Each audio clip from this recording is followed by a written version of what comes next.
Yo mga kaumada, ito ay isang mabilisang demo lang no kung paano gumawa ng service account and Google Drive API. May mga users kasi na medyo nalilito sila dun sa instructions, hindi sila nakaka-follow. So yun, very quick lang gagawa tayo ng isang mabilisang demo.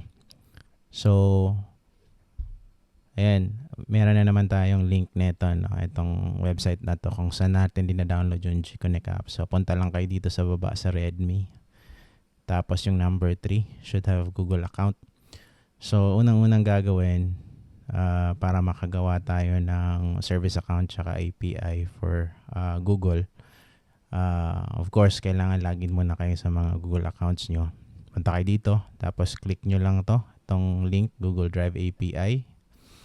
Right click ko lang tapos punta tayo sa new tab.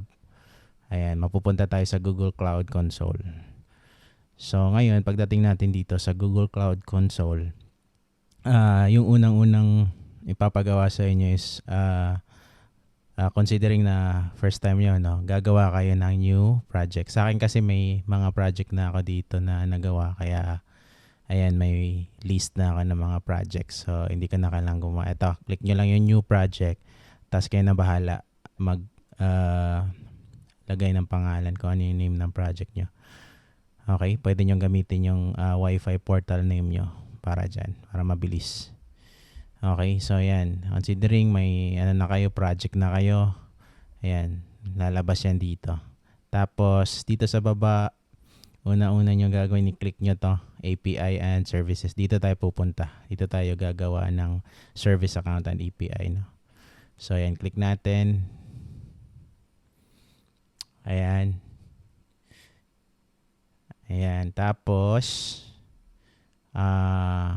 pwede tayong bumalik dito sa instructions para ma-follow natin. Ayan.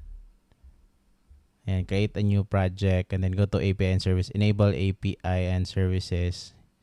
Select Google Drive, then enable. So yan, dito merong option, no? Enable API and Services. Click lang natin yan. And then baba tayo dito, merong Google Drive API kasi Google Drive API lang naman yung kailangan natin dito. Okay? Tapos yan, ayan, click nyo lang enable. Ayan. Enable nyo lang. Okay. Ano yan. Yan yung by default. Kung hindi pa naka-enable yan. Yan yung lalabas yun sa screen nyo. Okay. Tapos, enable nyo na. Malalaman nyo kasi disable API yung nakalagay dito. Meaning naka-enable nyo yung API nyo sa Google Drive. Okay. So, once enabled, punta tayo dito sa service account creation. So, unang-unang gagawin, credentials. Go to credentials, yung may key icon. Ito yun, nasa side. Credentials, tapos may key icon na. Okay. Click nyo lang yan. Okay. Ayan, tapos makikita natin na wala pang credentials dito. So, yung unang gagawin natin is create credentials. Ayan. So, unang pipiliin natin is yung service account muna. So, click lang natin yung service account. And then, ayan, pangalanan nyo na lang.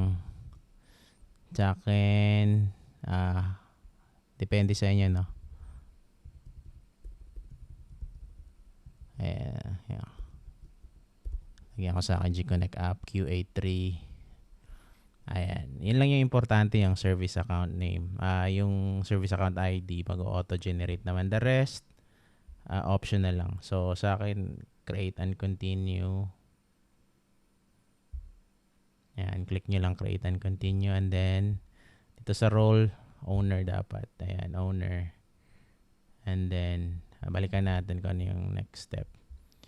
Ayan. So, select service account, give it an account name. Ayan. Account ID. Give it an owner role. Done. Okay, so pwede na nating tapusin to dito. Done na natin diretso. After mabigyan natin ng role na owner. Okay? So yan, may service account na tayo dito. Tapos click mo lang siya. Ayan, click mo yung service account. After creation, tapos punta tayo dito sa keys. Keys tab. Tapos add key tayo.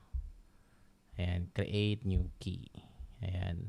Piliin lang natin yung isa key type, piliin natin yung JSON. So, create lang. Okay. So, ito na yung service account na file. Isi-save natin doon sa Gconnect folder. So, ayan. So, hanapin nyo lang yung Gconnect folder nyo. Nasa desktop siya dapat.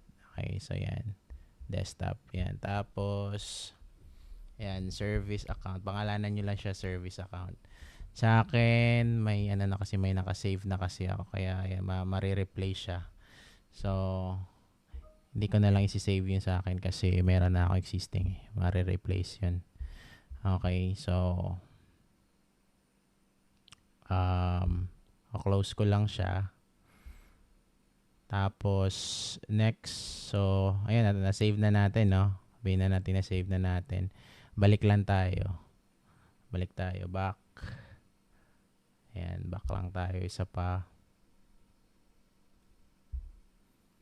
Ayan. Tapos, yun nga, may service account na tayo. Gawa naman tayo ng API key. Ayan. So, punta tayo sa create credentials ulit. Click natin yung API key. Okay.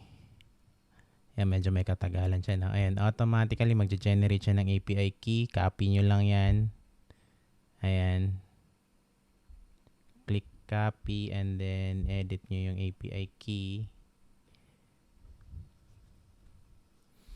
Tapos, ayan. Punta kayo dito. Edit API key and then punta sa baba. Restrict key. Kaya, pwede nyo namang hindi i-restrict, no? Pero, sa akin kasi mas okay kasi pag specific lang yung piliin nyo. Google Drive lang. Kasi, mas okay pag piliin nyo yung specific app lang. Kasi pag wala siyang restriction, lahat ng Google app ninyo, naka-enable siya. Or nagagamit ng API, nagagamit yung API key na yan. Okay? So, yun yung purpose kaya natin siya nire-restrict para hindi naka-all. Okay? Tapos, save nyo lang. Ayan. Hindi ko na isi-save sa akin. Kasi, di-delete ko rin to. Okay, so yan. Pinakita ko lang. Nakopy na natin yung API key, no? So, yung gagawin nyo, punta kayo doon sa Gconnect folder. Hanapin nyo yung put API key here na file. Ayan. Ayan. Tapos, ayan. Paste nyo lang dito. Yung nakopy nyo na API key. Ayan. Tapos, save. So, yun na yun. Meron na kayong service account tsaka API key. Pwede nyo nang i-start yung Gconnect app natin. Okay? So, I think that's it for this demo. Very quick lang to. Thank you very much. See you next time. Bye-bye.